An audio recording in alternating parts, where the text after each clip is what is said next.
আমি এই মহান সংসদে দাবি করব তারা বাংলাদেশে রাজনীতি করতে পারবে না, তাদের রাজনীতিও ফ্যাসিস্টদের মতো নিষিদ্ধ করা হোক। গত ইসলামের নামে যারা রাজনীতি করেন, গত নির্বাচনে তারা ভোটের বিনিময়ে মানুষকে বেহেশত দিয়েছেন। আমরা দেখেছি মাননীয় স্পিকার বিড়ির শুকটানের মধ্য দিয়েও তারা বলেছে যে সকল পাপ মওকুফ হওয়া যাবে।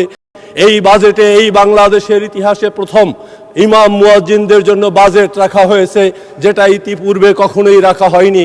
গত 17 বছর আমরা দেখেছি এদেশের ইমাম সমাজকে কিভাবে জঙ্গি নাটক সাজিয়ে খুন করা হয়েছে।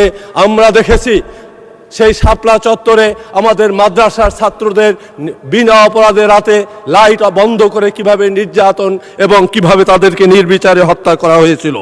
মাননীয় স্পিকার, আমরা এই বাজেটের দিকে যদি তাকাই তাহলে আমরা বুঝব এই বাজেট যেভাবে সকল মানুষের জন্য কাজ করছে, ঠিক একইভাবে বাংলাদেশের ইসলাম প্রিয় মানুষের, যদি আমরা ইসলাম যারা নিয়ে চর্চা করে তারা কওমি মাদ্রাসা, এই বাজেটে কওমি মাদ্রাসার জন্য আলাদা কোনো বাজেট রাখা হয়নি। আমি মাননীয় অর্থমন্ত্রীর কাছে অনুরোধ করব কওমি মাদ্রাসার জন্য বাজেট রাখতে হবে। মাননীয় স্পিকার, এর সাথে সাথে আমি কয়েকদিন আগে আমাদের মাননীয় স্বরাষ্ট্রমন্ত্রী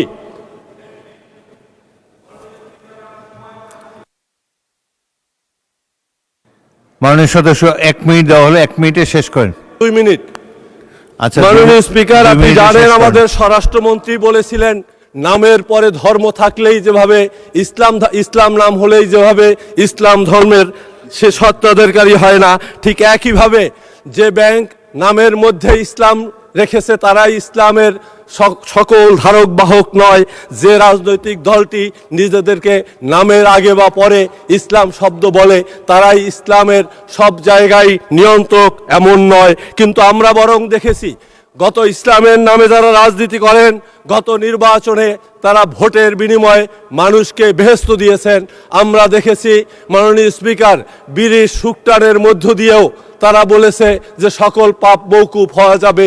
এভাবে একের পর এক বিতর্কিত সিদ্ধান্ত নিয়ে যারা এই ইসলামের নামে রাজনীতি করছে, এই দলটি 1971 সালে এদেশের স্বাধীনতার বিরুদ্ধে ছিল, যে দলটি বাংলাদেশের সৃষ্টির বিরুদ্ধে ছিল।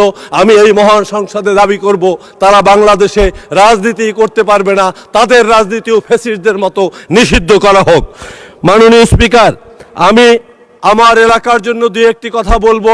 আমার এলাকায় এর আগেও আমি বলেছিলাম একটি থানা সদরে মেডিকেল হাসপাতাল নাই। আমরা 100 শয্যা বিশিষ্ট যে হাসপাতালটি হচ্ছে সেটা আমরা কাঠালিয়া উপজেলা সদরে চাচ্ছি।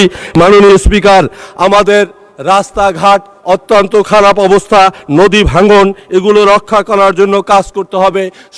মাননীয় স্বরাষ্ট্রমন্ত্রীর দৃষ্টি আকর্ষণ করে বারবার বলছি, মাদক অত্যন্ত ভয়াবহ রূপ নিয়েছে।